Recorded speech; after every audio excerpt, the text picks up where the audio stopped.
O ministro do STF, Alexandre de Moraes, determinou que os alvos de uma operação deflagrada na última sexta-feira, com o objetivo de apurar o eventual cometimento do crime de incitar a população, através das redes sociais, a praticar atos violentos e ameaçadores contra a democracia, o Estado de Direito e suas instituições, bem como contra os membros dos poderes, deve manter distância de pelo menos 1 quilômetro de raio da Praça dos Três Poderes, em Brasília, além dos ministros do STF e dos senadores da República. Entre os alvos da operação estão Marcos Antônio Pereira Gomes, o Zé Trovão, Juliano da Silva Martins e Toríbio Torres, que tiveram as buscas realizadas no norte de Santa Catarina. Os demais investigados são Eduardo Oliveira Araújo, Wellington Macedo de Souza, Antônio Galvão, Alexandre Urbano Heitz Petersen, Bruno Henrique Semsen e o cantor Sérgio Reis. A medida só não vale para Otone Moura de Paula Júnior, o deputado Otone de Paula, por causa da ocupação no Legislativo.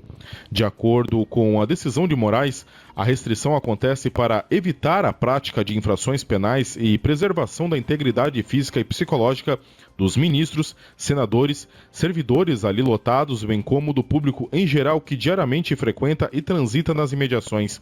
Também por ordem de Moraes, o inquérito solicitado pela Procuradoria-Geral da República foi instaurado. Para a Jovem Pan, William Tenório. Olha que perigo, né? O poder que se dá ao ministro do Supremo Tribunal Federal. Tivemos manifestações em 2015, 2016, 17, 18, 19, 20, 21. Todos os anos tivemos manifestações. A população, quando vai às ruas, ela vai para se manifestar de maneira organizada, ordeira. Nós temos o histórico de manifestações do nosso país. Tem algum conflito, algum problema? São casos ínfimos, e a maioria gritante da família, camiseta das cores do nosso Brasil, famílias inteiras, idosos, crianças, essas pessoas indo às ruas. Não há qualquer risco à democracia, porque o que eles estão pedindo é não ofender a nossa democracia, não ofender a res pública, a coisa pública, não ofender o mínimo que é a ordem do nosso país. E o que a população pede é que corruptos vão para a cadeia, a população pede que corruptos saiam do poder, deixem o poder, que esses sejam punidos, que não são punidos pelo Supremo Tribunal Federal. E a população foi. A população combateu uma presidente da República.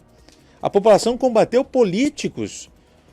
E todos esses, vejam, olha o tamanho, o poder, já disse isso. Imagina o poder que tem um ministro do Supremo Tribunal Federal, um ministro.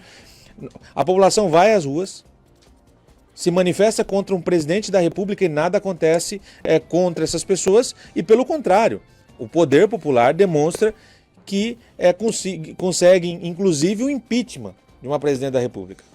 Quando é o ministro do Supremo Tribunal Federal, eles mandam fazer busca e apreensão. E quando não, prender. O que esses dois aqui de Joinville, criminosos, né? Olha, são criminosos, estavam ajudando a organizar as manifestações do dia 7 de setembro. Esse é o crime que cometeram? A Constituição não fala que há essa liberdade? A liberdade de expressão, de organização, de manifestações? A Constituição não prevê isso? Aí o ministro Alexandre de Moraes vê um perigo, vê um risco, qual é o risco? O risco é o impeachment pegar peso e ele cair de fato. Esse é o grande risco. E eles começam a tornar essas pessoas criminosas ou que aparentam ser criminosos, como o caso desses dois aqui em Joinville. Que não, trabalham, têm a vida deles e são pessoas que se manifestam contra o Supremo Tribunal Federal, contra alguns políticos, contra algumas figuras políticas. E aí, para fechar esse enredo de conspiração, nada melhor do que você dizer que eles não podem chegar perto da Praça dos Três Poderes, não pode chegar perto do Supremo, não pode chegar perto de nenhum senador, não pode chegar perto de nenhum ministro.